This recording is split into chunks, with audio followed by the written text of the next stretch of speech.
To whichever little group we happen to be born, we owe passionate love and loyalty.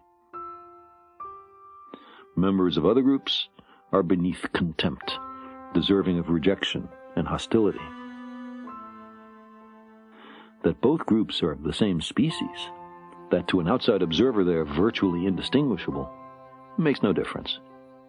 This is certainly the pattern among the chimpanzees, our closest relatives in the animal kingdom.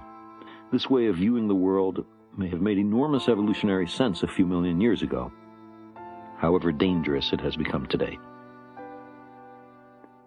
We lack consensus about our place in the universe. There is no generally agreed upon long-term vision of the goal of our species, other than, perhaps, simple survival.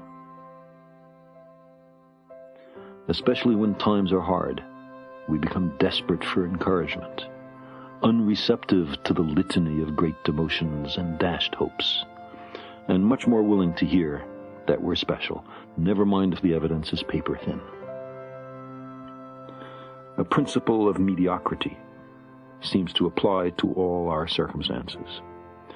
We would not have known beforehand that the evidence would be so repeatedly and thoroughly incompatible with the proposition that human beings are at center stage in the universe.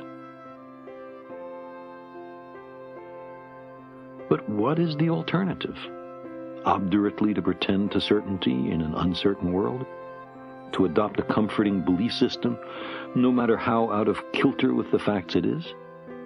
If we don't know what's real, how can we deal with reality? For practical reasons, we can't live too much in fantasy land. Shall we censor one another's religions and burn down one another's places of worship? How can we be sure which of the thousands of human belief systems should become unchallenged, ubiquitous, mandatory?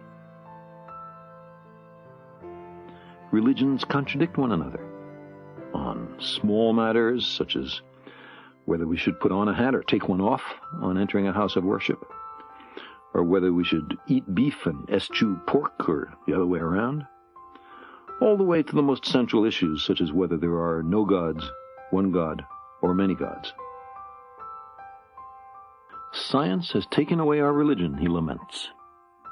And what sort of religion is it that he longs for? One in which, quote, the human race was the point, the heart, the final cause of the whole system. It placed ourselves definitely upon the universal map. We were the end, the purpose, the rational axle around which the great Etherian shells rotated. Voltaire asked, why is there anything? Einstein's formulation was to ask whether God had any choice in creating the universe. But if the universe is infinitely old, if the Big Bang some 15 billion years ago is only the most recent cusp in an infinite series of cosmic contractions and expansions, then it was never created, and the question of why it is as it is rendered meaningless. It almost seems that the scientists are getting some weird satisfaction out of putting humans down. Why can't they find a way in which we're superior? Lift our spirits, exalt us.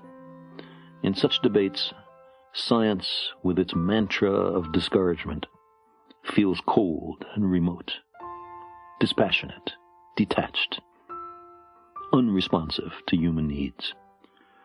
And again, if we're not important, not central, not the apple of God's eye, what is implied for our theologically based moral codes, since he has discovered that he inhabits nothing but a very obscure corner of the universe, instead of the central world around which sun, moon, and stars alike revolved? There can be no doubt that man may feel himself, and has often felt himself, a great deal too insignificant to be the object of any particular divine training or care. If the earth be regarded as a sort of anthill, and the life and death of human beings as the life and death of so many ants, which run into and out of so many holes in search of food and sunlight, it is quite certain that no adequate importance will be attached to the duties of human life, and that a profound fatalism and hopelessness, instead of new hopefulness, will attach to human effort.